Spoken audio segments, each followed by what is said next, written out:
It is a question that echoes through the ages, a tantalizing mystery carved in stone. How did an ancient civilization, without the aid of modern technology, raise these colossal monuments to the sky? And more profoundly, were these stone titans truly just extravagant tombs for pharaohs, or did they serve a purpose far beyond our modern comprehension? To seek the answer, one need not invent a time machine. The clues, it is said, are etched into the very fabric of the desert. To understand the construction, one must only look closer, but to grasp the original intent, one must be willing to accept that everything we thought we knew about ancient Egypt might be wrong. The journey back 4.5 millennia is surprisingly brief. From the bustling heart of modern Cairo, a short drive by car or metro is all that separates the 21st century from an epoch long past. Passing through the gates to the Giza plateau, the world transforms. Here, before the visitor, rise spectacles that defy memory and imagination, silent sentinels of a forgotten world. These Egyptian giants are among the most enigmatic structures ever conceived. Yet even among these marvels, one reigns supreme: the Pyramid of Khufu. So immense it is often known simply as the Great Pyramid, stands apart, and for good reason. With an original height of 146.6 meters, it reigned as the tallest structure on Earth for more than 4,000 years. Today, this wonder of the ancient world still commands the horizon at a staggering 138 meters. But the monument has lost more than just its height over the centuries. It was once sheathed entirely in a brilliant casing of polished white Tura limestone, which would have blazed under the Egyptian sun. This gleaming facade was stripped away during the Middle Ages, leaving the tiered core we see today. The magnificent apex, a capstone known as the Pyramidion, is also gone, a final crowning piece thought to have been crafted from granite or basalt, now lost to time. Conventional history tells a simple story.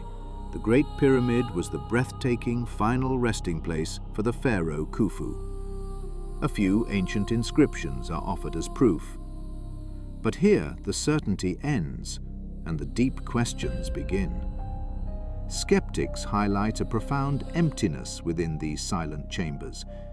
If this was the ultimate tomb, where are the sacred burial texts that adorn other royal crypts? Where are the treasures meant to accompany a king into the afterlife? And most crucially, where is the pharaoh himself? The only object that lends credence to the tomb theory is a stark granite box, a sarcophagus, or what appears to be one. Mainstream historians explain the absence of all else as the work of ancient grave robbers, a convenient answer, perhaps, for a void so complete.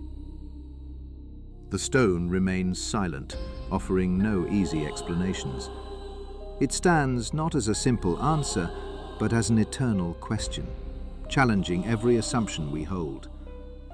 Perhaps its greatest secret is not what lies hidden within its chambers, but what is concealed in plain sight, a purpose so profound it has eluded our understanding for millennia. For millennia, a prevailing narrative has told of a monument stripped bare, its treasures plundered during the age of the pharaohs themselves. But this assumes the thieves found everything. It assumes we, in our modern age, have understood its every secret. The humbling truth is that we have explored but a sliver of its vast artificial mountain of stone. The Great Pyramid of Khufu remains a sealed book. We are reminded of this profound ignorance with every new revelation. Only a few years ago, researchers announced the discovery of a previously unknown chamber, a great void hidden deep within the pyramid's core. A cavity stretching some 9 meters in length and towering over 2 meters high, suspended in stone. Its purpose, a complete and utter mystery. What archaeological wonders! Wait, this is not the full story. The most important part is just beginning, and it changes everything we thought we knew. What echoes of a lost world might lie sealed just beyond its impenetrable walls?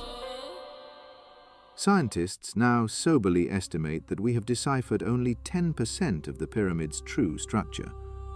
Everything discovered thus far, a simple hook, a solitary granite sphere, a few splinters of ancient wood, feels profoundly insignificant against the sheer scale of what remains unknown. The heart of the pyramid keeps its secrets well. Yet sometimes the key to the greatest riddles is not found by digging deeper, but by simply changing one's perspective. Sometimes, to understand the Colossus, one must look its stone face in the eye.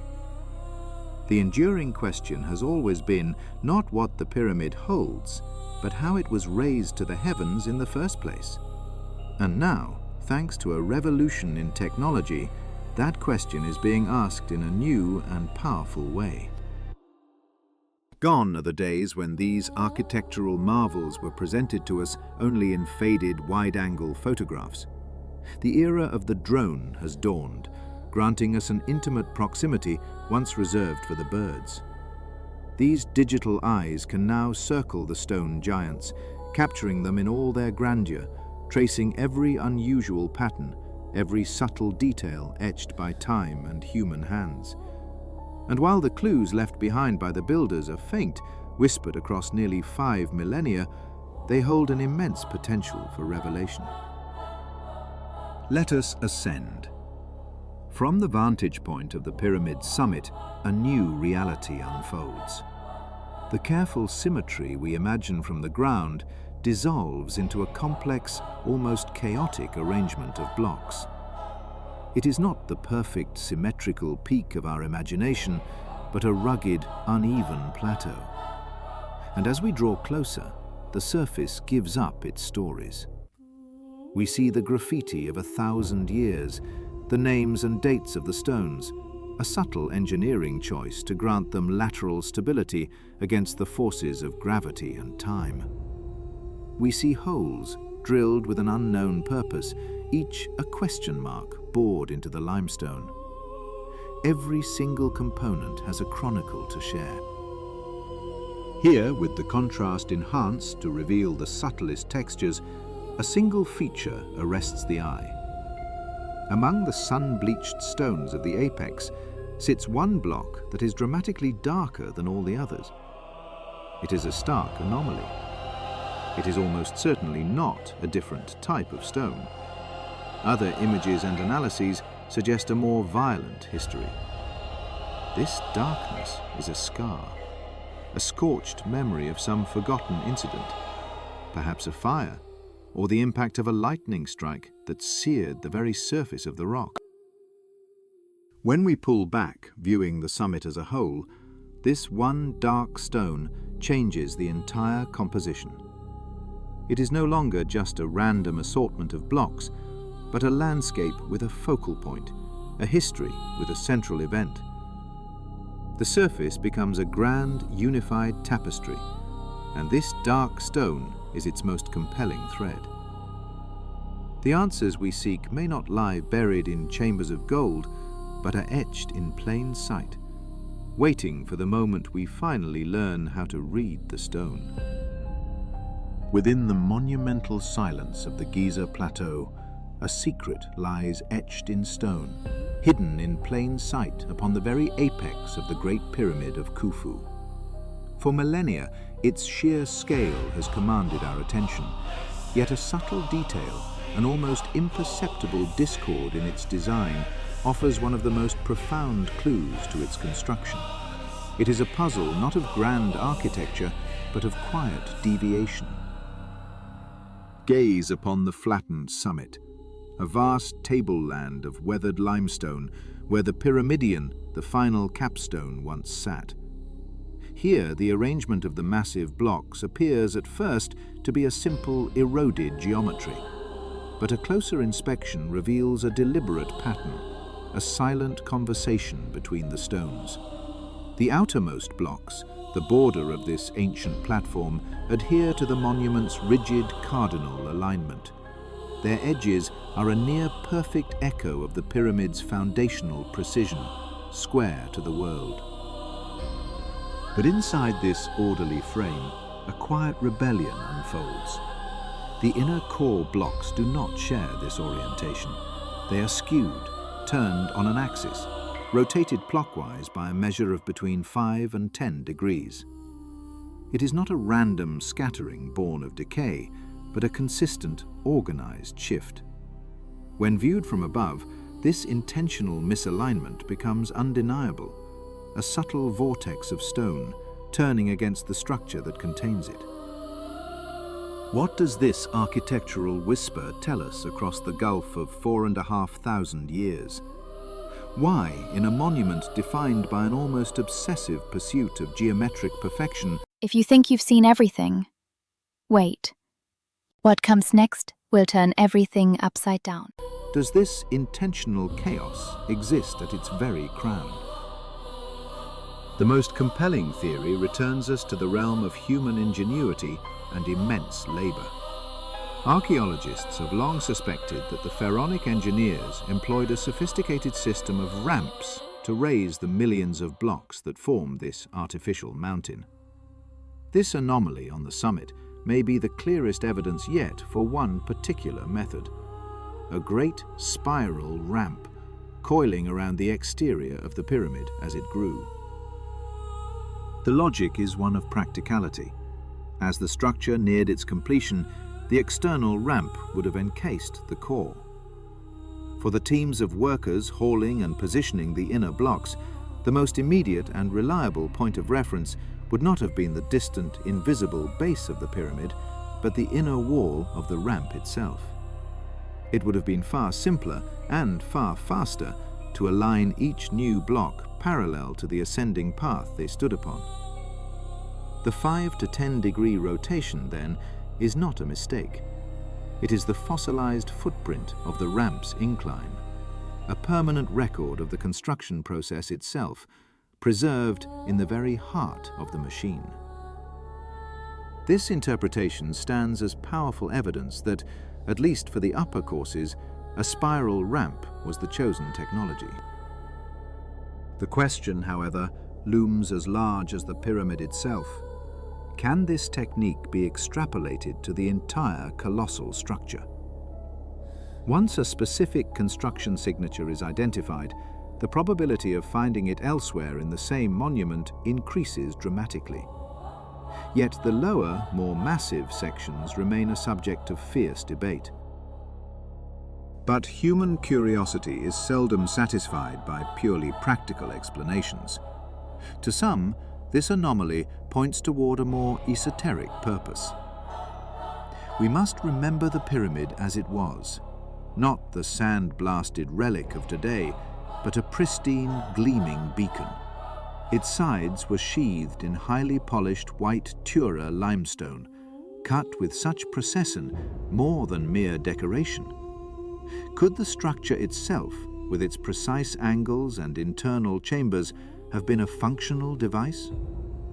This line of inquiry leads away from ramps and levers and into the realm of resonant frequencies and telluric currents, the theory of the pyramid as a vast power plant, harnessing energies we no longer comprehend. In this view, the rotated blocks are not an artifact of construction, but an integral component of an unknown technology, a gear in a machine of planetary scale. Whether a simple record of a ramp or a component in an ancient engine, the truth of the rotated stones remains locked away. They stand as a testament that even the most scrutinized wonder of the ancient world has not yielded all its secrets. The pyramid does not offer easy answers. It poses ever more profound questions, forcing each generation to look again and to wonder. The stones remain silent, their configuration a permanent echo of a purpose we can only strive to understand. A reminder that the past is not a static story, but an ongoing dialogue between what we see and what we are prepared to believe. Light can be born from any system, provided it can release charged particles into the upper reaches of the atmosphere. By this same fundamental principle, nature paints the heavens with the celestial dance of the aurora. When high-energy particles ejected from the sun cascade into Earth's protective magnetic shield, they collide with atmospheric gases, igniting a breathtaking tapestry of light across the polar skies. What if this natural phenomenon could be replicated? What if it could be harnessed by human design? To construct a machine capable of such a feat, a structure that could serve as a colossal source of light, its architects would require a material of extraordinary purity and high conductivity. The analysis of limestone from the pyramid at Abu Rawash reveals a startling property. Researchers discovered its conductivity dramatically improves at... Welcome to my channel. If you're fascinated by hidden truths, lost civilizations, and unsolved mysteries, you're in the right place. Make sure to subscribe and leave a like so you don't miss what's coming next, because what you're about to see will change everything. Higher frequencies, so much so that it was classified as nothing short of exceptional. It was a stone seemingly engineered for energy transmission. Yet for any structure to broadcast high-frequency radiation on a planetary scale, it must be grounded within a vast landmass. This is a foundational rule of antenna design, an empirical truth known to any modern engineer. And if the Great Pyramid of Khufu was indeed intended for such a purpose, to emit electromagnetic energy across the globe, then its placement is no accident. It stands at the geographical heart of the Earth's continents, the perfect nexus for a global transmission. The theory posits a flow of immense energy. Electrons, emitted from the pyramid's apex, would journey upward, traversing the 100-kilometer void to the ionosphere. There, in that tenuous, electrically charged frontier, they would collide with atoms of rarefied gas, triggering. But the cycle was not yet complete. This energy had to return. The electrons would stream back towards the planet, drawn to the highest points on the landscape. As they converged on the Giza plateau, they would have passed through a network of subterranean caves and fissures, chambers discovered as aquifer. Here, in the deep dark beneath the desert, a violent transformation would occur. The process is known as electrolysis. The powerful electric current passing through the water would tear the very molecules apart, splitting them into their constituent gases, hydrogen and oxygen. This volatile mixture would exert an immense pressure upon the bedrock, forcing the very earth to tremble, to resonate with a deep, roaring hum. It is a fascinating correlation that in the scattered texts that speak of the pyramids, there are recurring mentions of vibrations, of tremors emanating from the sacred site. The intricate inner workings of the pyramid itself seem to support this staggering hypothesis. While the subterranean chambers served as the engine for splitting water, the process required only the hydrogen.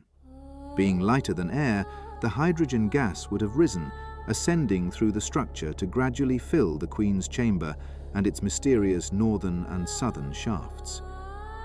This offers a compelling purpose for the enigmatic Gantenbrink doors, which have puzzled experts for decades. They were not barriers to keep intruders out, but sophisticated seals designed to contain the immense pressure of the gas within. As the pressure mounted, so too did the temperature, heating the contained hydrogen until it reached a state of partial ionization, a plasma ready to be discharged.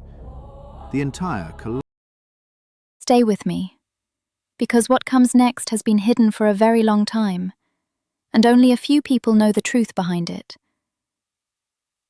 colossal structure was not a tomb, but a power plant of unimaginable complexity, designed to generate and broadcast energy. The purpose of this immense light this planetary broadcast remains lost to us. Was it a beacon for those who watched from the heavens, or a power source for a civilization whose capabilities we have profoundly underestimated? The stones remain silent, but the questions they pose echo through eternity. The lessons of our youth present a simple, comforting narrative. The mighty pyramids of Giza, we are told, served a singular, solemn purpose. They were magnificent final resting places for the rulers of ancient Egypt. Stone-carved compasses pointing a pharaoh's soul toward the afterlife. This is the story etched into our textbooks, a truth as solid as the monuments themselves. But how certain can we be that this official history reflects the full reality? A growing chorus of skeptics offers a resolute answer: we cannot. They argue that the information provided by these stone witnesses, when observed without prejudice, speaks of a purpose far grander and far stranger than a simple tomb. To understand it, one must set aside the dusty texts of established experts and engage with the enigma directly. This is not to say that pyramids were never used as tombs. The ancient step pyramid of Giza, for example, stands as a clear funerary monument. Yet a discerning eye immediately notes the stark differences. It is a world away from its counterparts on the Giza plateau, both in its method of construction and in the breathtaking precision of its execution. The discrepancy is so vast, it begs the question, were they truly built for the same reason? This doubt gives rise to extraordinary theories. Visions of the pyramid not as a house for the dead, but as a machine for the living. One of the most compelling of these reimagines the Great Pyramid as a colossal power plant, a device of almost unimaginable sophistication. In this radical interpretation, the structure was designed to harness the natural energies of the Earth and the atmosphere. The Queen's Chamber, deep within the pyramid's heart, is seen as a chemical reactor. It was here, the theory posits, that a precise mixture of hydrated zinc chloride and hydrochloric acid would generate vast quantities of hydrogen gas. This gas would then fill the inner chambers and passageways, becoming the active medium for an incredible process. The next stage involved releasing electrons. Intricate copper fixtures, which some researchers believe once adorned the now vanished doors, were not merely decorative. They were waveguides, designed to channel specific microwave frequencies from the Earth's own electromagnetic field into the system, ionizing the hydrogen. From there, the King's Chamber assumes its true role. Its massive granite beams, rich in quartz crystal, were engineered to vibrate in sympathy with the Earth's resonant frequency, converting this telluric energy into a powerful electrical field. That which is conventionally interpreted as a sarcophagus for King Khufu was, in this view, the final component, a high-voltage capacitor designed to collect the free electrons generated in the Queen's Chamber and amplify the energy to its peak.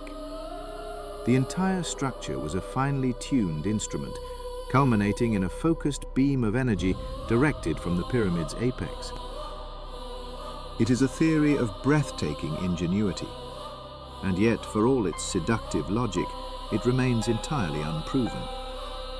Even if one were to accept the hypothesis of a colossal light source, of a beacon capable of shining for 1,000 years, the most fundamental questions remain unanswered. Why would the ancient Egyptians undertake such a monumental effort merely to create a spectacular light show? From where did they acquire the profound knowledge of physics and resonant engineering required for such a project? And, most damning of all, why is there not a single record, not one hieroglyphic inscription that mentions this wonder of the world? Herein lies the central paradox. The civilization of the pharaohs was obsessive in its record-keeping. Historians rightly claim that the ancient Egyptians documented nearly everything they did for posterity, their lives and beliefs painstakingly inscribed in pictograms and written symbols. They chronicled the grain harvests, the flooding of the Nile, the lineage of minor officials, and the rituals for the dead. It was a culture of scribes, a people who carved their story into every available surface. And yet it seems they made a few inexplicable exceptions. When it came to their most majestic and iconic buildings, the very structures that would define their legacy for millennia, they fell utterly silent. There are no blueprints, no construction diaries, no celebratory texts detailing the purpose of the Giza pyramids. It is as if the greatest architectural achievement in human history was, to its own creators, unworthy of mention. The alternative hypotheses, for all their speculation, ultimately leave us with more questions than answers. They force us to confront an uncomfortable truth, that the most famous structures on Earth are also the most enigmatic. The stones themselves are the only primary source, and their silence is absolute, a quiet testament to a purpose we may have long forgotten how to comprehend. In the stark language of archaeology, the truth is unavoidable. We possess not a single scroll, not one papyrus. Wait, this is not the full story. The most important part is just beginning, and it changes everything we thought we knew. Not even a fragment of a tablet that offers a detailed account of the construction of the Giza pyramids or the Great Sphinx. And where the solid ground of evidence crumbles away, a world of unproven conjecture is born. To explain how an ancient civilization, armed with the simple tools of its age, could raise these mountains of stone for eternity, we turn to a collection of plausible theories. They speak of immense labor, of tools forged from soft copper, and of impossibly complex systems of ramps. But these notions remain ghosts in the archaeological record, impossible to prove, forever shadowed by a profound lack of physical evidence. The true enigma of the pyramids, however, is not merely their staggering scale or the colossal effort they represent. It is their almost supernatural precision. Let us consider the Great Pyramid of Khufu. This structure was not simply aligned to the four cardinal directions. It is a near-perfect compass etched in stone. The deviation in the length of its four base sides is less than 1,000th of its total span.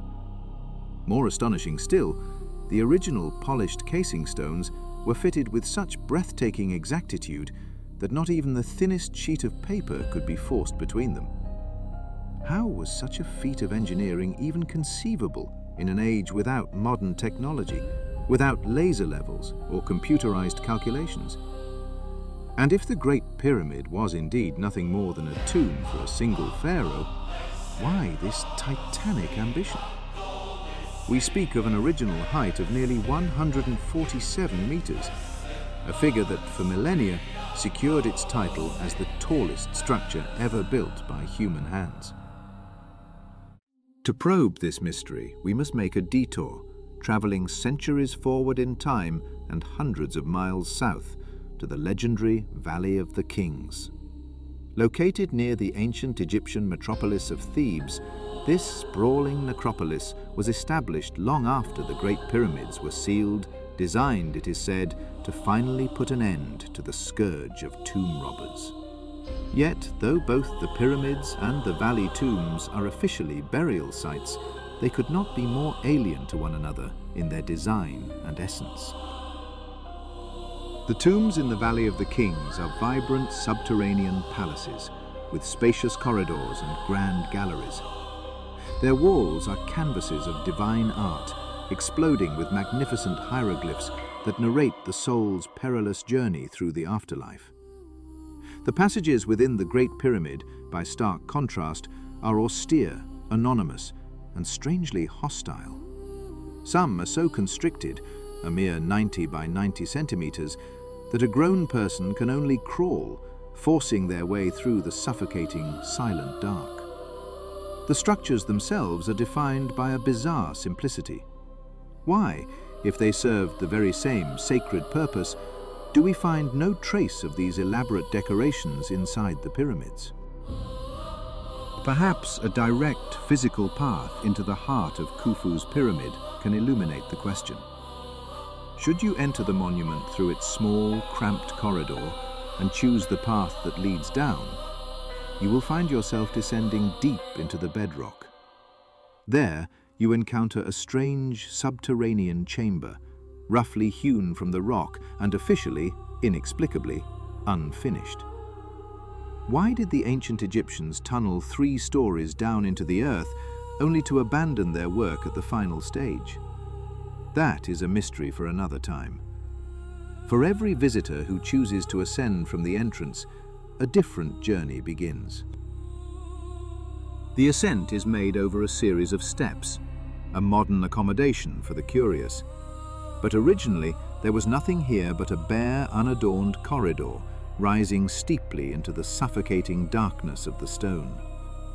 It is a formidable incline, a journey designed not for comfort, but for purpose. If you think you've seen everything, wait. What comes next will turn everything upside down. Emerging from this constricted passage, the space suddenly and dramatically explodes. This is the Grand Gallery, a cavernous void, an architectural marvel of corbelled limestone soaring to a height of more than 8.5 meters and stretching for 46 meters into the very heart of the pyramid. Visitors who have stood within its imposing walls report a disquieting acoustic phenomenon. A single whisper can climb the polished surfaces. A spoken word can linger, suspended in the air, creating an eerie, resonant hum that seems to defy the laws of physics. Some see in this unique acoustic signature yet another piece of evidence, a clue that the gallery served some extraordinary, now forgotten, ceremonial or technological function. The official explanation, however, remains prosaically grounded. It was merely a structural element, designed to stabilize the immense weight above. The path continues, leading to the Sanctum Sanctorum. But any who hope to find walls covered in mystical hieroglyphs or impressive regal decorations will be met with a stark and silent reality. When observing a cross-section of the Pyramid of Khufu, one detail in the design of the so-called King's Chamber is impossible to ignore. It is, in essence, the only known royal burial chamber from the period between the 4th and 6th dynasties to... Most people stop watching right here, but if you continue, you'll discover something almost no one knows. feature a flat ceiling. Convention demanded a gabled roof, a pointed structure to deflect the colossal pressures from above. Here, the builders defied tradition. They laid 9 monolithic granite beams, each over 6 meters in length, directly across the chamber walls, an engineering feat that necessitated the construction of a series of remarkable relieving chambers hidden above, designed to bear the crushing load. The true reasons for this radical departure from established practice remain a subject of intense debate. Yet the most significant feature within these austere granite-clad walls is, of course, the sarcophagus. For although no funerary equipment, no grave goods, not even the slightest trace of a mummy has ever been found within the Pyramid of Khufu, the existence of this massive granite coffer is held as the final, irrefutable proof of its purpose. We are, it is said, clearly standing in a place of burial. Or are we? It is at this point that skeptics highlight certain inconsistencies, anomalies that are not so easily placed into a plausible context. In fact, even the most conservative researchers agree that the craftsmanship of the sarcophagus, which should have been the showpiece of the tomb, is profoundly inferior to the design of the pyramid that surrounds it. One need only compare the perfectly cut, seamlessly joined stone blocks of the king's chamber with the massive coffer itself. Its crude form and the visible scars from its carving leave many observers with a sense of profound unease. Some go so far as to describe the sarcophagus as battered or even incomplete. Given these structural deviations, some alternative researchers consider it probable that the granite box was fashioned long after the pyramid was completed. Archival photographs from the dawn of modern Egyptology reveal that other objects, other fragments of stone, once lay scattered on the floor around it. The Great Pyramid does not offer simple answers. It presents contradictions etched in stone. The empty sarcophagus, flawed and silent, becomes a vessel not for a king's remains, but for our own unending questions. It stands as a 4,500-year-old testament that the greatest monuments are not those that house the dead, but those that challenge the very foundations of what the living believe they know. Within the silent heart of the Great Pyramid, an unsettling question hangs in the granite-clad king's chamber. Here lies a sarcophagus, stark and unadorned, its lid shattered or perhaps never finished. Was it violently desecrated, or were these fragments the remnants of a lid that simply failed during its installation 4.5 millennia ago? The list of enigmas surrounding the final resting place of the pharaoh Khufu seems to stretch into eternity. Why was this stone coffer placed so curiously off-center? What story is told by the complete absence of hieroglyphs and ornamentation, a feature so uncharacteristic of a royal burial? These are questions now lost to the desert winds. The very materials of this chamber deepen the mystery. It is true that the vast majority of Khufu's monument is built from limestone, quarried and shaped on the Giza plateau itself. But the granite is a different matter entirely.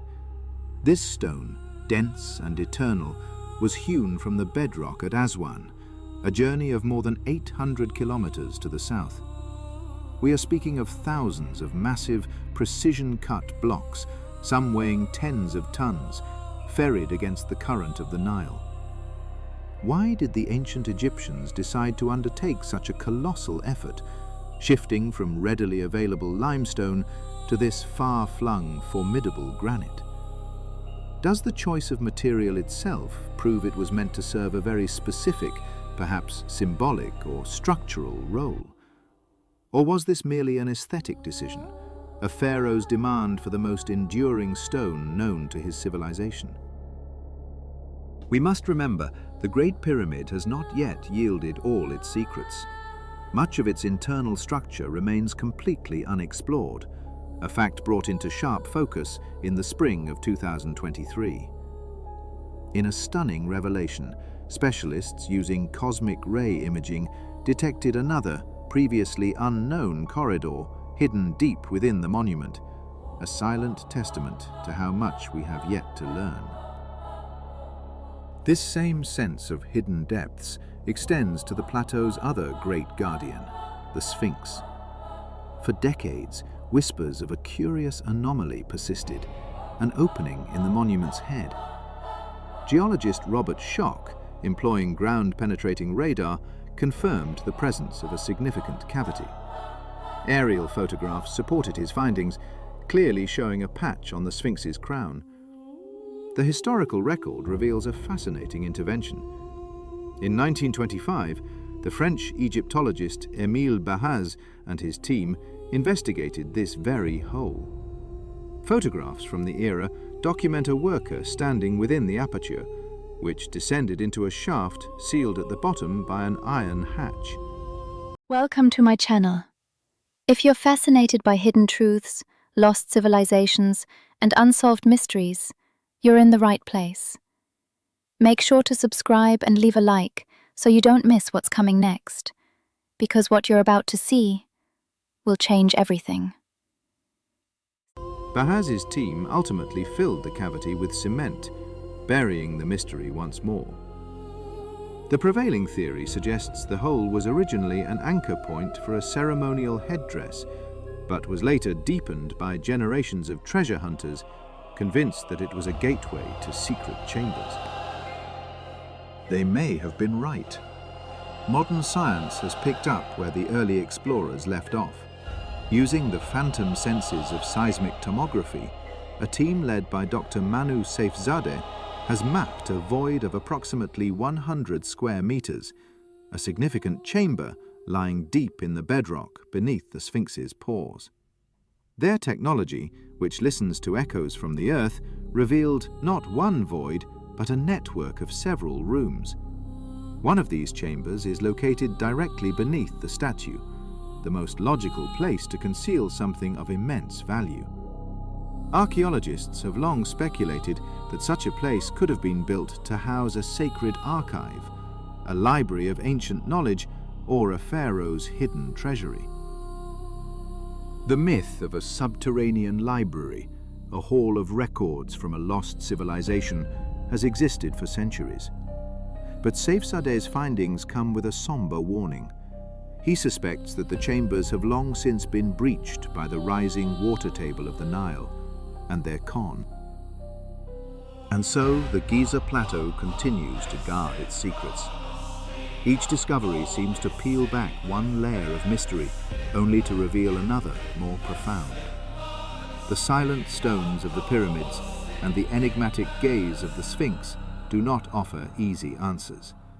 Instead, they present a timeless challenge, a reflection of our own relentless quest for knowledge, reminding us that the greatest treasures are not always gold or jewels, but the enduring questions that connect our world to one that has long since passed into shadow. For 4.5 millennia, it has watched the sun rise over the Giza plateau. The Great Sphinx, a silent sentinel carved from the living bedrock, is an enigma not just of engineering, but of purpose. While its gaze is fixed on the horizon, the most profound questions it poses may lie directly beneath its colossal pores. The modern obsession with a subterranean world at Giza was ignited by the prophecies of an American mystic, Edgar Cayce. He spoke of a hall of records, a hidden chamber containing the lost knowledge of Atlantis secreted away deep beneath the Sphinx. While Cayce offered no tangible proof, his vision captured the public imagination and planted a seed of possibility that archaeologists have struggled to uproot ever since.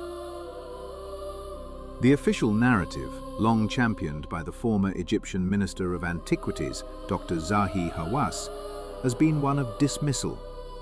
He has consistently denied the existence of such grand mythical chambers. Yet, in the same breath, he has confirmed the presence of at least 2 tunnels, small cracks in the wall of official denial. Faded sepia-tone photographs from a bygone era of exploration offer a tantalizing clue. They depict a time before modern restoration, showing crude wooden walkways laid across the sand before the monument. Neatly cut limestone blocks are visible between its pores, placed with a purpose that seems to defy simple excavation work. The question lingers: were these temporary supports, or were they a deliberate effort to conceal an entrance, to seal away one or more of these secret passages from prying eyes? The evidence is not merely confined to old photographs. On the creature's massive haunch, near its tail, is a mysterious opening, an aperture in a monument that has stood for over 4,500 years. To the casual observer, it is almost invisible fissure, but a hidden entrance, a forgotten doorway connected to a significant chamber deep within the statue's core. The potential implications are staggering. Such a passage, she believes, might lead to a repository of secrets connected to the great King Khufu himself, the pharaoh entombed in the Grand Pyramid that looms just behind the Sphinx. For now, however, investigators can only speculate. The destination of these tunnels remains unknown. Archaeological consensus acknowledges a total of 3 known tunnels. The first was located in 1937 by a French engineer, burrowing into the rear of the monument in a quest for treasure. A second shaft, discovered on the northern flank, descends into darkness, only to be thwarted by the high water table of the plateau. It is a flooded passage, its secrets submerged and inaccessible, fueling speculation that it was a deliberate measure to protect whatever was interred within.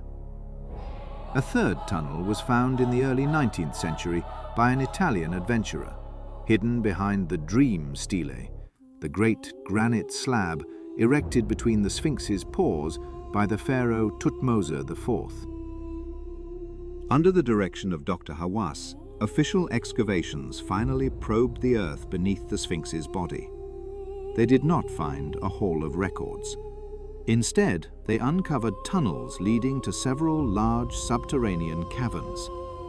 The verdict was that these were natural geological formations, caves carved by water long before the pharaohs.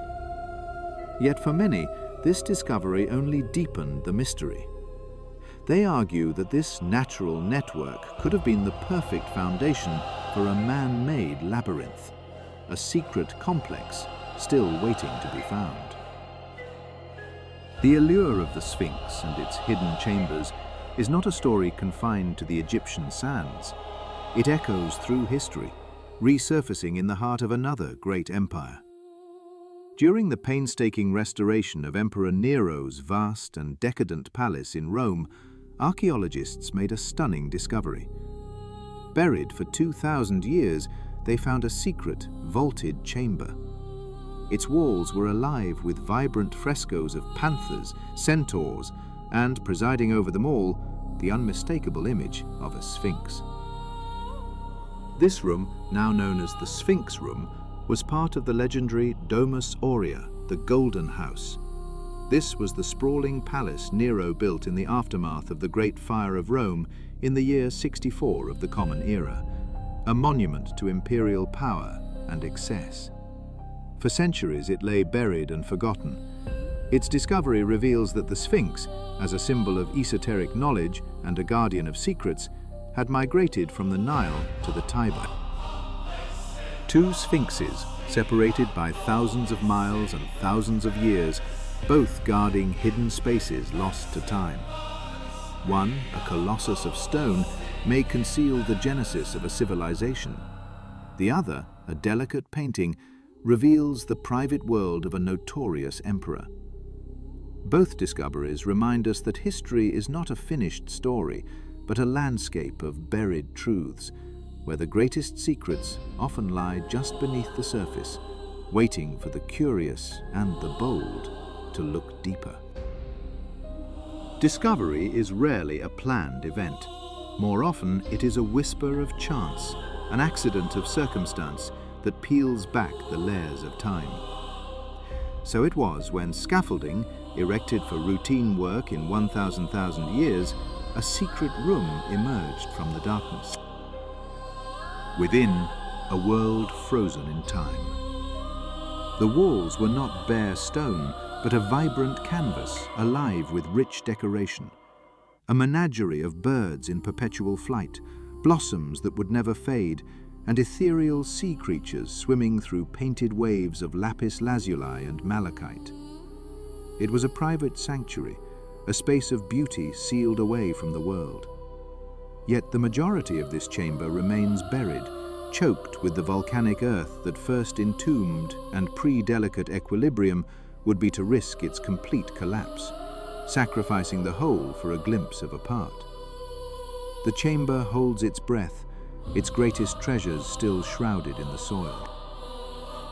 But if one room, sealed by disaster, holds such allure, what of a structure built with the express purpose of concealing its secrets? We turn to the Giza plateau, to the last surviving wonder of the ancient world.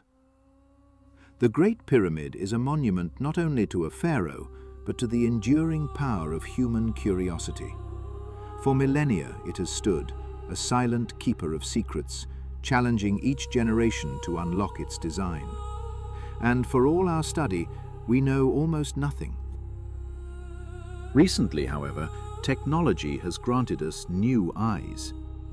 Using cosmic ray imaging, a method that allows us to peer through solid stone, scientists detected an impossible anomaly. Suspended high above the magnificent Grand Gallery, the ascending corridor that leads to the King's Chamber, lay a vast, empty space. A void at least 30 meters in length, sealed within the very heart of the pyramid. Its purpose is a profound mystery, giving rise to a storm of debate.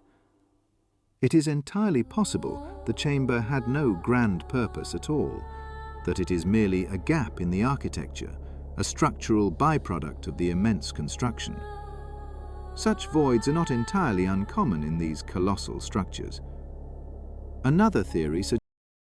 Stay with me, because what comes next has been hidden for a very long time, and only a few people know the truth behind it. Suggests a more pragmatic function. Perhaps it was a necessary emptiness, a relief chamber designed to displace the unimaginable weight of the stones above, protecting the delicate ceiling of the grand gallery below. From an engineering perspective, such gaps were an absolute necessity. Yet a more tantalizing possibility remains.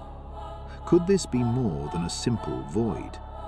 Could it be another great chamber? Or perhaps a second grand gallery running parallel to the one we know, its entrance still perfectly hidden? The pyramid remains silent, offering no easy answers. The enigma of Giza does not end. Most people stop watching right here, but if you continue, you'll discover something almost no one knows. End at the pyramid's peak. It extends deep into the bedrock upon which it rests. For decades, researchers have been charting a sprawling subterranean world beneath the sands, a labyrinth of tunnels, shafts, and chambers that crisscross in a complex network. Hidden for thousands of years, this underground system raises more questions than it answers. Even today, access is granted to a select few, and every new... Welcome to my channel. If you're fascinated by hidden truths, lost civilizations, and unsolved mysteries, you're in the right place. Make sure to subscribe and leave a like so you don't miss what's coming next, because what you're about to see will change everything. Passage explored seems to branch into a dozen more mysteries. This truth, in fact, applies to pyramids across our planet.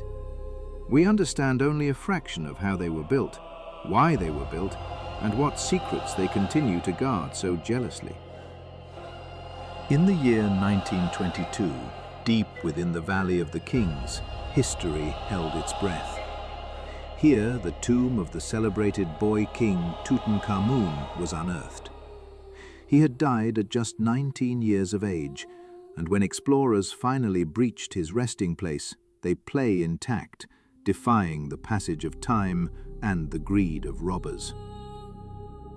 Within lay over 5,000 untouched artifacts, a dazzling treasury of gold, alabaster, and ebony. It was a time capsule of unimaginable wealth and artistry. Yet, even this unparalleled discovery may only be a single chapter of the story. Modern radar analysis of the burial chamber has hinted at anomalies, faint echoes from behind the painted northern and western walls. These scans suggest the presence of hollow spaces, fueling the incredible hypothesis that another secret chamber, perhaps the true burial place of Queen Nefertiti herself, lies just beyond the plaster. From the ash-covered villas of the Roman Empire to the colossal monuments of the Nile, the search for these hidden spaces is more than an academic pursuit. It is a reflection of a fundamental human impulse, to look upon a sealed door and wonder what lies behind it. We map these voids, scan these walls, and delve into the earth, not only to understand those who came before us, but to confront the vastness of what we still do not know. For every secret revealed, another is found, reminding us that the past is not a finished story, but an endless series of rooms, each waiting for a key. Within the silent, gilded confines of Tutankhamun's tomb, an enduring enigma whispers from behind the painted walls. There is a tantalizing suggestion, one that quickens the pulse of every Egyptologist, that this famous sepulchre is not the end of the story. It may, in fact, be merely the antechamber to a far greater discovery, the final resting place of the legendary Queen Nefertiti. She was the great royal wife of the heretic pharaoh Akhenaten, Tutankhamun's own father, a woman of immense power and beauty whose remains have vanished from history, eluding searchers for centuries. The theory posits a narrative of sudden crisis. Tutankhamun's death was abrupt, unexpected. In the rush to prepare his eternal home, there was no time to construct a new, fitting royal tomb. And so, the priests of that era may have turned to an existing monument, unsealing the tomb of Nefertiti, partitioning its grand design to accommodate the boy king. He was, in essence, an eternal guest in her house of the dead. Archaeologists are now convinced that the tomb's northern wall is a facade. It is not the end of the passage, but a deliberate barrier. High-frequency radar pulses and thermal imaging have painted a ghostly outline of a void, an anomaly distinct from the solid bedrock that surrounds it. Something lies beyond. The most conservative scenario suggests an empty, unfinished chamber, a continuation of Tutankhamun's own tomb that was never completed. But hope remains for something more. This single hidden space is a microcosm of a planetary truth. Our world is riddled with undiscovered chambers and forgotten tunnels, silent histories sealed within structures we thought we understood. We have only scratched the surface. For every discovery celebrated, countless others lie dormant, waiting for the right technology or the right stroke of luck to bring them into the light. Each one holds the potential to rewrite our understanding of. It presents a profound paradox of the modern age. We have dispatched probes to the farthest reaches of our solar system. We have decoded the very blueprint of life, and we have split the atom, unleashing the power of the stars. And yet, we remain humbled, even baffled, by a pile of stones 4,500 years old. To call the Great Pyramid a mere pile of stones is admittedly a dramatic oversimplification, but the statement cuts to the heart of one of archaeology's greatest and most persistent riddles. How were they truly built? Is it truly conceivable that these colossal, mathematically perfect monuments were raised with nothing more than simple copper tools, primitive ramps, and the raw muscle of human hands? When one considers their unimaginable scale and their flawless astronomical alignments, do these conventional theories remain viable? Anyone who delves into the official academic texts on these architectural marvels will find a lexicon of uncertainty. The pages are built on inference and conjecture, leaving vast open spaces for speculation and alternative theories to flourish. This ambiguity is born from an astonishing scarcity of archaeological sources. From within the colossal Great Pyramid of Khufu itself, only 3 artifacts have ever been formally recovered. They were not the gilded sarcophagus of a king, nor his mummified remains. The entire find consisted of a small diorite sphere, a bronze hook, and a few fragments of cedar wood. The conventional explanation is simple and brutal: grave robbers. That's certainly true. It is an answer that only addresses the contents, not the creation. The central mystery remains, locked within the silent geometry of the stones themselves, a silent testament to the humbling truth that the deepest mysteries are not always found in the distant stars, but are buried beneath our own feet, waiting in the dark. For millennia, it has stood as the last wonder of the ancient world, a silent sentinel on the Giza plateau. Its treasures were plundered in an age long lost to memory, its chambers emptied by hands that left no record. This profound emptiness has given rise to a fundamental question. Was this colossal structure ever truly the tomb of the 4th dynasty pharaoh Khufu? The proponents of this theory point to faint traces of graffiti scrawled in red ochre by the quarry gangs bearing the king's name. It is a fragile thread connecting a man to a mountain of stone. Yet skeptics highlight the monument's stark anomaly. It conforms to no known template, its severe, unadorned geometry a departure from every other royal tomb in the Egyptian necropolis. Despite the debate, the orthodox view remains anchored in tradition, Giza's journey into eternity and a timeless symbol of his power. But even this conservative explanation demands we accept a feat bordering on the miraculous. In an era that had not yet harnessed the power of the wheel, millions of blocks of stone, some weighing several tons, were hewn from quarries and shaped with painstaking precision. They were transported across hundreds of kilometers of unforgiving terrain, then raised and balanced one upon the other through ingenious systems of ramps and levers. Over the course of 20 years, a monument rose from the desert floor, so perfect in its construction that its limestone casing stones were joined with a tolerance so fine that not even a sheet of paper could slide between them.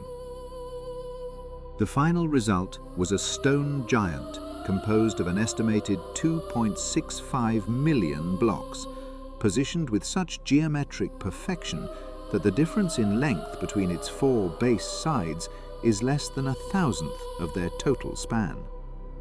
What conceivable purpose demanded such impossible precision? If the exterior defies belief, the interior guards a silence more profound still. For centuries we believed we knew its secrets, but the heart of this enigmatic pyramid remains largely unexplored.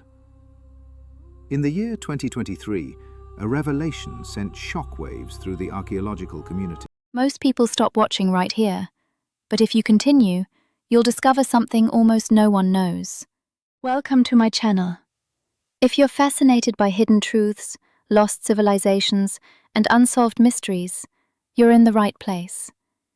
Make sure to subscribe and leave a like so you don't miss what's coming next, because what you're about to see will change everything. Was a stone giant composed of an estimated 2.65 million blocks, positioned with such geometric perfection that the difference in length between its 4 base sides is less than 1,000th of their total span. What conceivable purpose demanded such impossible precision? If the exterior defies belief, the interior guards a silence more profound still. For centuries we believed we knew its secrets, but the heart of this enigmatic pyramid remains largely unexplored. In the year 2023, a revelation sent shockwaves through the archaeological community. Using advanced cosmic ray imaging, researchers discovered a previously unknown chamber, a hidden void more than 2 meters high and 9 meters long, sealed from the world since the day of its construction. Its purpose remains as enigmatic as the question of what other secrets might lie beyond it. This sensational discovery served as a humbling reminder of a stark reality. We have mapped perhaps only 10% of the pyramid's internal volume. In total, experts have charted only the King's Chamber, the Queen's Chamber, the soaring Grand Gallery, and a raw, unfinished chamber carved into the bedrock below. The rest is a solid mass of limestone, or perhaps a labyrinth of undiscovered passages and rooms. Even our names for these spaces are built on conjecture. The so-called Queen's Chamber, a name that persists to this day, originates from an incorrect and romanticized interpretation from a later Arab era. We know it was never intended for a queen. What we do know is that within this chamber, a further mystery presents itself. Emerging from the walls at a height of about 1.5 meters are a series of shafts. Barely 20 centimeters in diameter, they were sealed and hidden, only to be rediscovered in the modern age, pointing towards the stars, for reasons we do not yet comprehend. Each discovery only deepens the enigma. The Great Pyramid is not merely an ancient building, it is a question posed in stone, a challenge to our understanding of the past. It is a stone colossus whose true purpose may have been forgotten before the first words of our own history were ever written.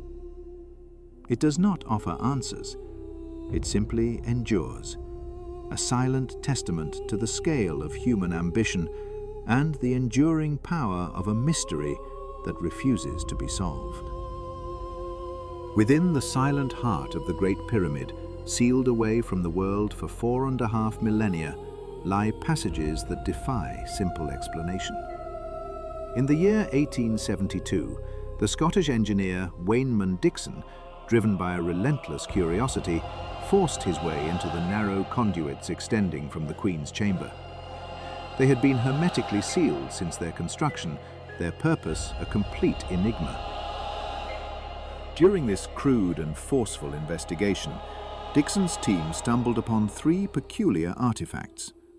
A small bronze hoose, the Dixon relics, viewing them as model funerary tools, symbolic instruments intended to serve the pharaoh Khufu in his journey through the afterlife. But a profound paradox emerges from this tidy explanation.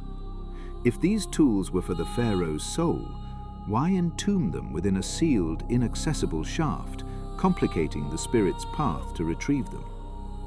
An even deeper mystery, one that strikes at the very timeline of ancient Egypt, was unearthed by modern science.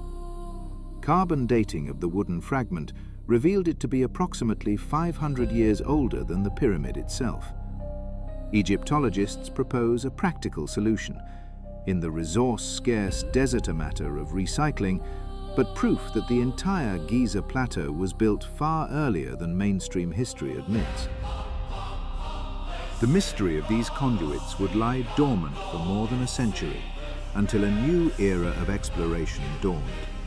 In 1993, the German engineer Rudolf Gantenbrink deployed a miniature robot to meticulously inspect these ominous shafts. His gaze first turned to the northern passage. There, after a journey of roughly 40 meters, the robot's camera revealed an unexpected obstacle, an iron rod firmly wedged, blocking any further progress. The official history suggests this bar may have been lost by Dixon's team during their blind probing a century earlier. It remains a simple yet impassable barrier, its true origin lost to time. Forced to reconsider, Gantenbrink and his team directed their robotic emissary into the southern counterpart. After traveling just under 2.5 meters, the passage made a sharp 40-degree turn upwards. The machine pressed on.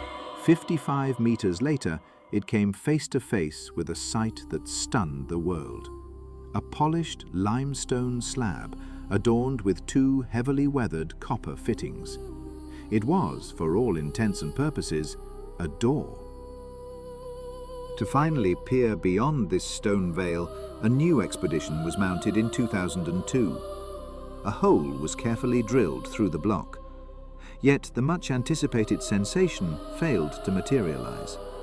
Researchers discovered only another small, empty cavity, which terminated in yet another blocking stone. The mystery had only deepened. Attention then returned to the obstructed northern shaft. There, specialists once again encountered a stone slab with copper fittings, a mirror to the one in the south, making further advancement impossible. The puzzle was symmetrical. It was not until 2011 that the secrets began to unfold. A sophisticated new robot named Jedi was deployed. It was equipped with a flexible endoscopic camera, a micro-snake capable of peering around corners and seeing what had remained hidden. The team guided Jedi through the hole drilled in the southern door. What it revealed was breathtaking. A full circular view showed that the back of the first door was also polished to a smooth finish, an act of craftsmanship for a surface no human eye was ever meant to see. The copper fittings, seen from behind, were not mere handles, but intricate loops. And then, on the floor of the tiny hidden chamber, the robot's lights illuminated something extraordinary, a series of enigmatic symbols painted in red ochre. These were not random marks, but deliberate hieroglyphs, unseen for thousands of years, their meaning still a subject of intense debate. Each new discovery intended to provide answers. Stay with me, because what comes next has been hidden for a very long time, and only a few people know the truth behind it. Answers only serves to deepen the enigma. These are not simple air shafts. They are not straightforward spiritual passages. They are a complex, deliberate architectural feature, a message encoded in stone, copper, and pigment. The Great Pyramid does not easily surrender its truths. It asks ever more profound questions, reminding us that the past is not a static story, but a living mystery, waiting for the next key to be turned. Deep within the stone heart of the Great Pyramid, a small, remote-controlled camera named Jedi inches its way through a passage sealed for millennia. Its lights cut through the absolute darkness, revealing two meticulously crafted copper fittings, their metallic sheen untouched by time. On the floor, faint ochre-red markings appear, perhaps the casual graffiti of the original builders, a secret signature left 4,500 years in the past. These discoveries only deepen one of the pyramid's most persistent enigmas, the shafts of the Queen's chamber. What purpose did they serve? Why would the ancient engineers construct these narrow passages only for them to terminate abruptly in the silent, solid mass of the pyramid? Most people stop watching right here, but if you continue, you'll discover something almost no one knows. If they were merely ventilation shafts, as conventional wisdom once suggested, the fact that they fail to reach the outside air presents a baffling contradiction. It is a design without apparent function, a path that leads nowhere. An alternative theory transports us from the world of practical engineering to the realm of cosmic belief. It posits that these are not vents, but corridors for the soul, passageways for the pharaoh's spirit to ascend from its earthly vessel and join the imperishable stars of the northern sky. According to this interpretation, these shafts were ritualistic conduits, false doors to the heavens, aligning the monarch's journey with the eternal celestial cycles. But this elegant theory is immediately troubled by paradox. If these were indeed pathways to the afterlife, why do they end a full 15 meters short of the pyramid's outer face? Would the pharaoh's soul, launched on its mystical voyage, simply collide with a wall of impenetrable stone? Furthermore, the logic of the alignment is flawed. For a spirit to ascend to the northern sky, a corridor aimed to the south seems entirely superfluous. We know of no other pyramid that incorporates such a perplexing directional orientation. Perhaps most critically, the timeline itself resists this interpretation. The sacred texts upon which our understanding of the Egyptian afterlife is based, the pyramid texts, were compiled and inscribed a full 250 years after the construction of Khufu's monument. We may be projecting a later theology onto a structure that was conceived with an entirely different purpose in mind. This is where a third, far more radical theory emerges. It is an idea that compels us to forget the esoteric secrets of the soul and consider a possibility grounded not in faith, but in physics. This theory proposes that the Great Pyramid of Khufu was never a tomb at all.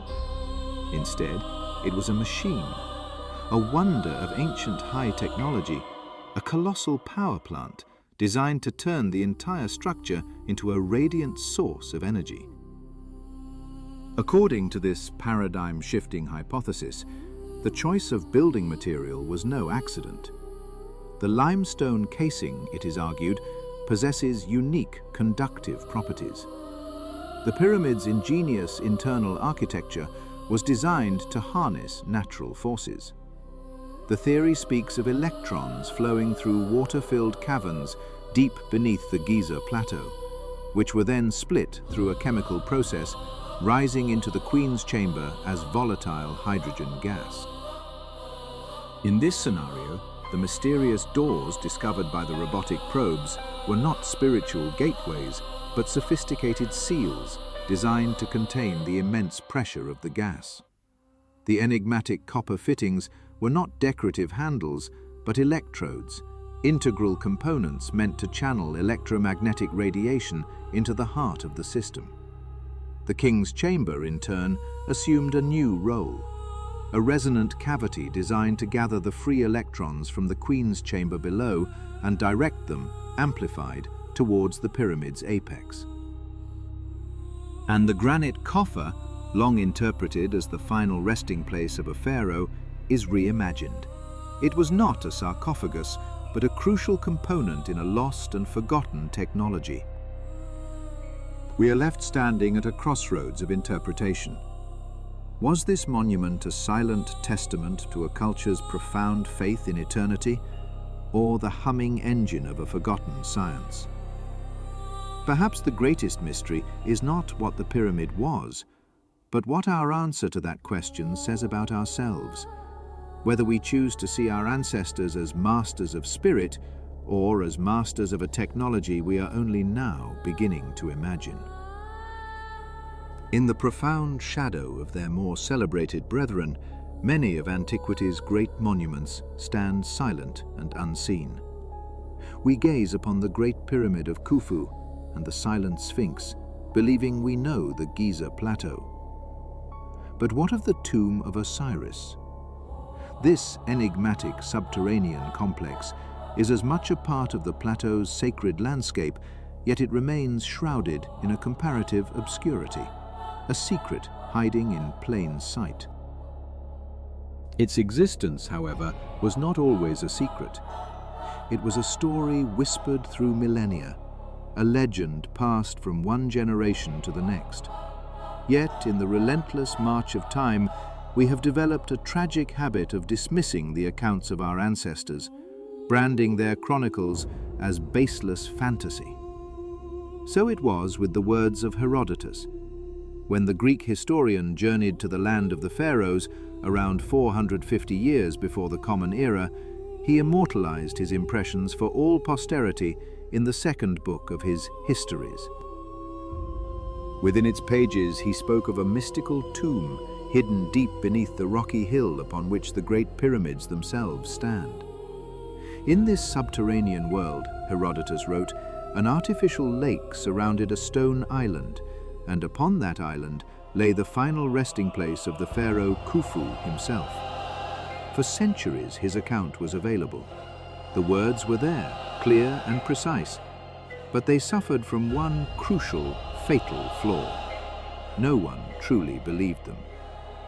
The tale of an underground lake at Giza was relegated to the realm of myth, a fanciful embellishment from a foreign traveler. More than 2,000 years would pass. Empires would rise and fall, and the sands would shift, burying secrets ever deeper. It was not until the year 1933 that the long-dismissed stories were finally dragged back into the light of reality. The Egyptologist Selim Hassan, guided by a conviction that the ancient texts held a kernel of truth, finally located the hidden entrance to the causeway. He had found it. He had rediscovered the place Herodotus described, reminding the world that the past should never be so readily discarded. Hassan's sensational discovery suggested the tomb complex belonged to the 26th dynasty, dating it to a period around 500 years before the Common Era. It was, he argued, a later symbolic recreation of the tomb of the god of the underworld, Osiris. Yet other investigators harbor deep reservations about this dating.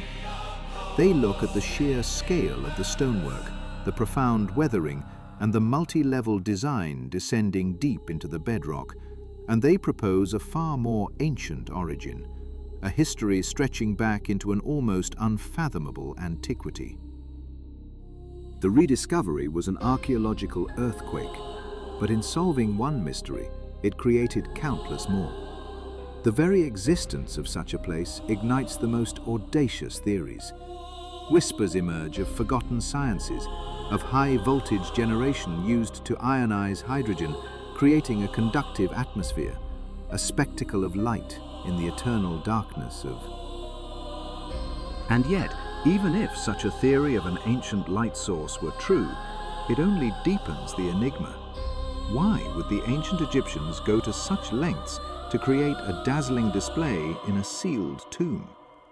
From where did they derive the knowledge necessary for such a feat? And most unsettling of all, why is this marvel, this subterranean world of light and water, never once mentioned with clarity in the vast library of their own sacred texts? The field of alternative Egyptology is enriched by these hypotheses, but also haunted by their accompanying riddles. What truly lies behind this sepulchre of the gods, a place whose very existence was so long and so emphatically denied? How is it connected to the silent, watching Sphinx? And what other wonders, what other truths might still lie dormant beneath the paws of that stone guardian?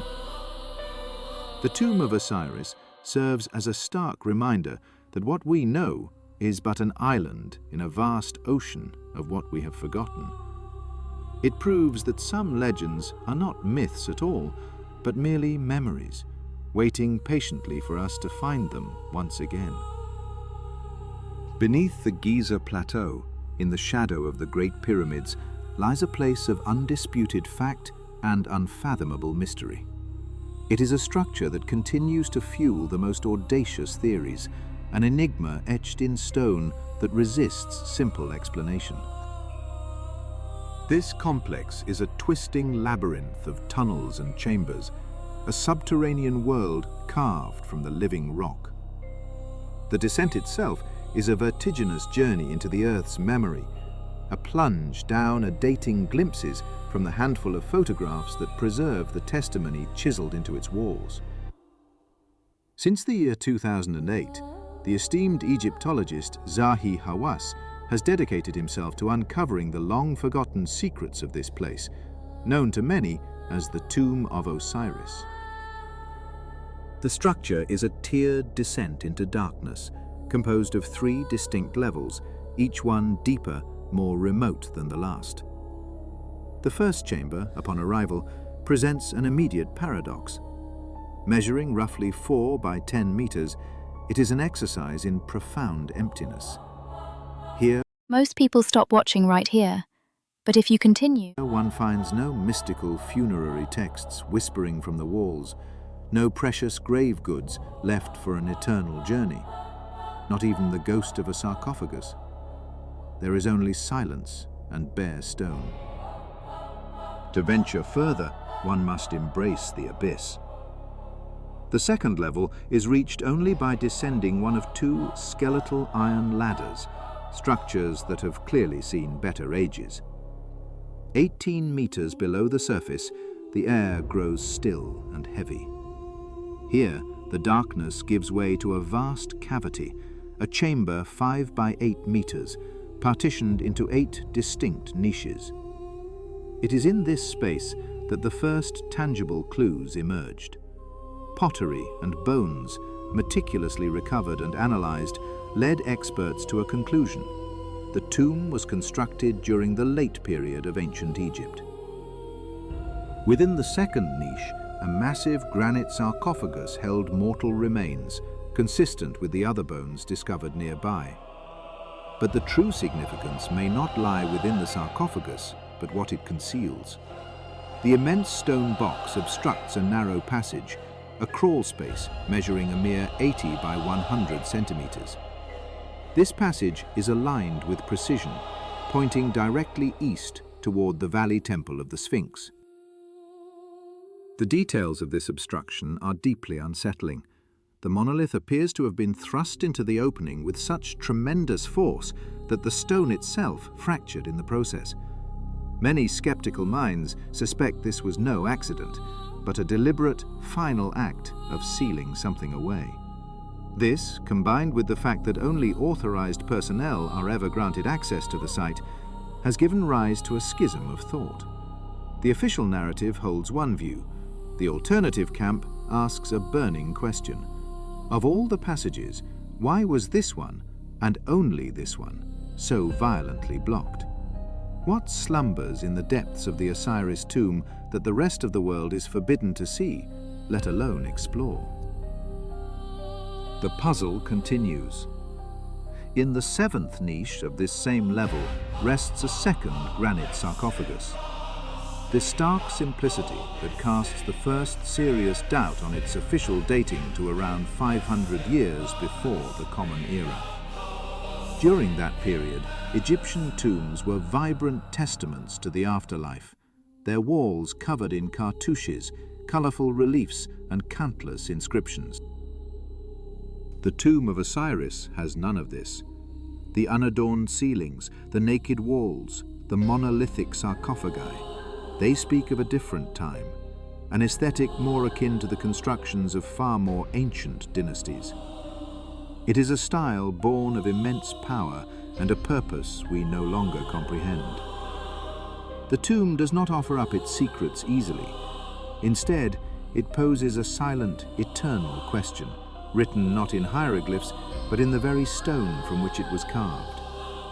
What truths lie buried not by sand, but by history itself? Across the vast necropolis of Egypt, from the Giza plateau to the Serapeum of Saqqara and the Assyrian at Abydos, history is not a single, clean line, but a series of overlapping chapters. The tombs of the ancients were rarely sealed forever.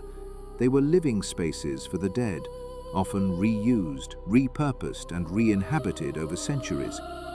This practice casts a long shadow of doubt on modern analysis. Ceramic fragments or bone remnants discovered within a chamber may not belong to its original occupant, but to a far later interment, rendering our attempts at precise dating utterly futile. Yet, amidst these uncertainties, one location on the Giza plateau defies simple explanation. It is a place that pulls us away from the world of pharaohs and into the realm of the divine. To understand it, we must ask a question that echoes through its subterranean chambers. Why is this place known as the Tomb of Osiris? The answer lies far below the desert floor, on a level of reality so strange it feels torn from the pages of mythology itself. This is the sepulchre of a god. In the Egyptian pantheon, even the lord of the underworld was not immune to the sting of mortality. Osiris, the sovereign of the afterlife, was betrayed and murdered by his own brother, Set, in a primal act of fratricide. But this was not the end of Set's vengeance. In an act of unfathomable rage, he dismembered the body of his brother, scattering the divine fragments across the length and breadth of the land. It was a cosmic crime, intended to ensure Osiris could never be made whole, never be reborn. But Set had not accounted for the devotion of a goddess. Isis, the wife and sister of Osiris, embarked on an epic quest, gathering the scattered remains of her husband. With the aid of the jackal-headed god Anubis, she performed the first rites of embalming, breathing life back into the fallen deity. This story of death and resurrection became the very cornerstone of Egyptian belief, a promise of eternity so deeply rooted in the collective consciousness, but it demanded a physical anchor in the world of the living. They would build their god a tomb, not his true celestial resting place, but a potent symbolic echo of it, hidden deep within the most sacred ground on earth, Giza. To reach it is to undertake a journey into the underworld itself. The descent begins through a narrow shaft a mere 2 meters by 2 meters, located in what archaeologists label Chamber 4. It is a passage that plunges downward 30 meters beneath the desert into the very heart of the complex. The upper levels are characterized by the stark, soulless geometry of carved stone, but here, deep below, the ruling element changes. Here, the world is defined by water. It was a challenge that confounded the archaeologist Selim Hassan when he first breached these depths. He discovered a chamber perpetually flooded, a subterranean lake fed by an unknown source. He waged a 4-year war against the water, employing powerful pumps in a relentless effort to drain the chamber and reveal its secrets. But the battle was lost before it began. The water was an unconquerable force, and Hassan was forced to concede that he could not defeat the Giza aquifer. His discovery, however, aligns with the words of the ancient Greek historian Herodotus, who wrote of a funerary island set in the middle of a man-made lake. Today, the water level stands end through the murky depths. The past refuses to be entirely erased. Breaking the dark surface, a single monolithic object remains visible: the lid of the massive granite sarcophagus attributed to Osiris. It is a lone sentinel in a flooded world. The rest of the sarcophagus and the island Herodotus described lie completely submerged, lost in the silent black water. The site, while consistent with ancient accounts, opens a chasm of new and profound questions. Some are intensely practical. How did the ancient Egyptians, with no technology beyond rope and raw human strength, maneuver a granite sarcophagus weighing between 10 and 15 tons down that narrow vertical shaft and into this chamber? The feat seems to defy the very laws of physics and logistics. But the deeper mystery is one of purpose. The water, once a deliberate feature of a sacred design, has now become its eternal guardian, concealing the full truth. It is a place where myth becomes geology, where a story carved in the human soul was given a home deep within the bedrock of the earth. And here, in the silent, flooded dark, the question lingers. Was this merely a monument to a belief, or the final resting place of a god? Beneath the Giza plateau, in the suffocating dark, lies a profound chronological anomaly. Relics recovered from the lowest, waterlogged level of the Osiris shaft have been dated to an astonishing 5,000 years of age. This makes them nearly 2 times older than the artifacts discovered just 1 level above, shattering conventional timelines and suggesting a history far deeper than the one written in stone on the surface. What other secrets this abyssal structure holds, we may never know. The lowest reaches remain an impenetrable mystery, forever beyond our grasp. From the eastern wall of this sepulchral chamber, a narrow passage snakes into the darkness. It stretches for 20 meters before terminating in an equally constricted vault. Here the enigma deepens. 2 impossibly small shafts, a mere 40 by 40 centimeters in dimension, branch off into the bedrock. Stay with me, because what comes next has been hidden for a very long time, and only a few people know the truth behind it. Wait, this is not the full story. The most important part is just beginning itself.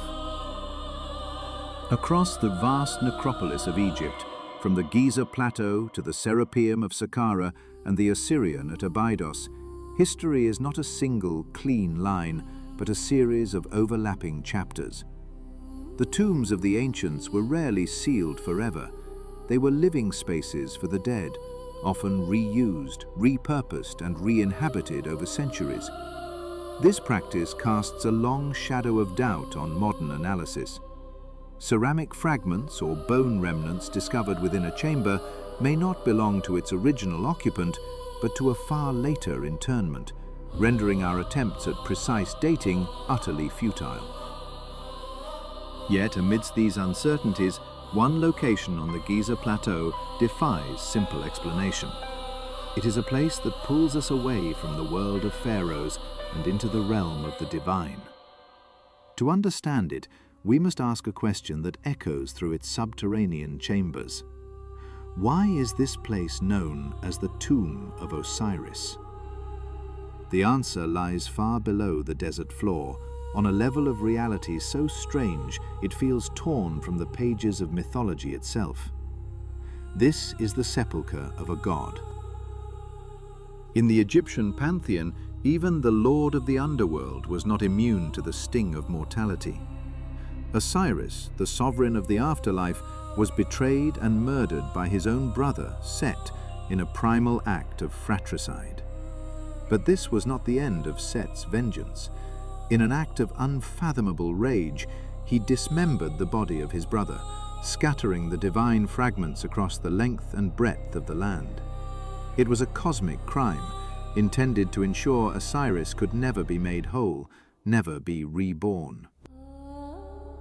But Set had not accounted for the devotion of a goddess. Isis, the wife and sister of Osiris, embarked on an epic quest, gathering the scattered remains of her husband. With the aid of the jackal-headed god Anubis, she performed the first rites of embalming, breathing life back into the fallen deity. This story of death and resurrection became the very cornerstone of Egyptian belief, a promise of eternity so deeply rooted in the collective consciousness, but it demanded a physical anchor in the world of the living. They would build their god a tomb. Not his true celestial resting place, but a potent symbolic echo of it, hidden deep within the most sacred ground on earth. Giza. To reach it is to undertake a journey into the underworld itself. The descent begins through a narrow shaft, a mere 2 meters by 2 meters, located in what archaeologists label Chamber 4. It is a passage that plunges downward 30 meters beneath the desert into the very heart of the complex. The upper levels are characterized by the stark, soulless geometry of carved stone. But here, deep below, the ruling element changes. Here, the world is defined by water. It was a challenge that confounded the archaeologist Selim Hassan when he first breached these depths. He discovered a chamber perpetually flooded, a subterranean lake fed by an unknown source. He waged a 4-year war against the water, employing powerful pumps in a relentless effort to drain the chamber and reveal its secrets. But the battle was lost before it began. The water was an unconquerable force, and Hassan was forced to concede that he could not defeat the Giza aquifer. His discovery, however, aligns with the words of the ancient Greek historian Herodotus, who wrote of a funerary island set in the middle of a man-made lake. Today, the water level stands end through the murky depths. The past refuses to be entirely erased. Breaking the dark surface, a single monolithic object remains visible: the lid of the massive granite sarcophagus attributed to Osiris. It is a lone sentinel in a flooded world. The rest of the sarcophagus and the island Herodotus described lie completely submerged, lost in the silent black water.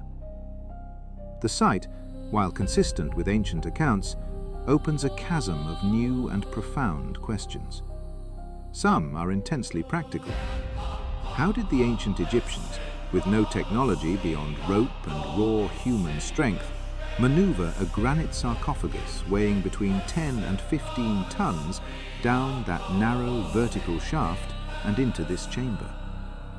The feat seems to defy the very laws of physics and logistics.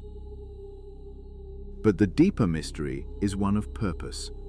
The water, once a deliberate feature of a sacred design, has now become its eternal guardian, concealing the full truth. It is a place where myth becomes geology, where a story carved in the human soul was given a home deep within the bedrock of the earth. And here, in the silent, flooded dark, the question lingers. Was this merely a monument to a belief, or the final resting place of a god? Beneath the Giza plateau, in the suffocating dark, lies a profound chronological anomaly. Relics recovered from the lowest, waterlogged level of the Osiris shaft have been dated to an astonishing 5,000 years of age. This makes them nearly 2 times older than the artifacts discovered just one level above, shattering conventional timelines and suggesting a history far deeper than the one written in stone on the surface. What other secrets this abyssal structure holds, we may never know. The lowest reaches remain an impenetrable mystery, forever beyond our grasp. From the eastern wall of this sepulchral chamber, a narrow passage snakes into the darkness. It stretches for 20 meters before terminating in an equally constricted vault. Here the enigma deepens. 2 impossibly small shafts, a mere 40 by 40 centimeters in dimension, branch off into the bedrock. One is aimed north, a silent vector pointed directly at the heart of the Great Pyramid. The other turns east, its trajectory locked on the Sphinx.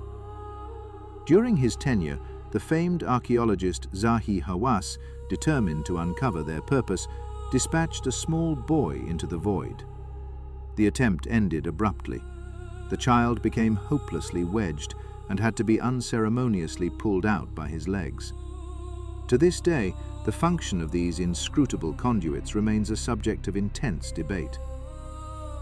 Some speculate they are part of a vast subterranean network, an undiscovered labyrinth connecting the monuments of the plateau to the legendary Hall of Records. This mythic repository of antediluvian wisdom, said to be hidden beneath the pores of the Sphinx, supposedly contains proof of a lost progenitor culture that heavily influenced the dynastic Egyptians. A more radical interpretation dismisses the structure as a symbolic tomb entirely. For these alternative researchers, it is evidence of futuristic technologies possessed by the ancients. The theories, verging on science fiction, speak not of air shafts, but of fully functional spatial portals, hermetically sealed by a long-forgotten technological process. Yet even when these fringe hypotheses are set aside, the Osiris shaft confronts us with fundamental, unanswered questions. Why did the historian Herodotus write that Khufu, the builder of the Great Pyramid, was interred in this subterranean complex when his own colossal monument stood waiting? The pharaoh lived some 4,500 years ago, yet the lowest level of this structure predates him by at least 500 years. And finally, the most pragmatic and perplexing question of all: how did a civilization by any known means excavate shafts so precise yet so impossibly small that not even a child can navigate their depths? The structure does not offer answers. Instead, it stands as a silent monument to the depths of our own ignorance, a reminder that the sands of Giza may yet hold secrets far older and more profound than history dares to imagine.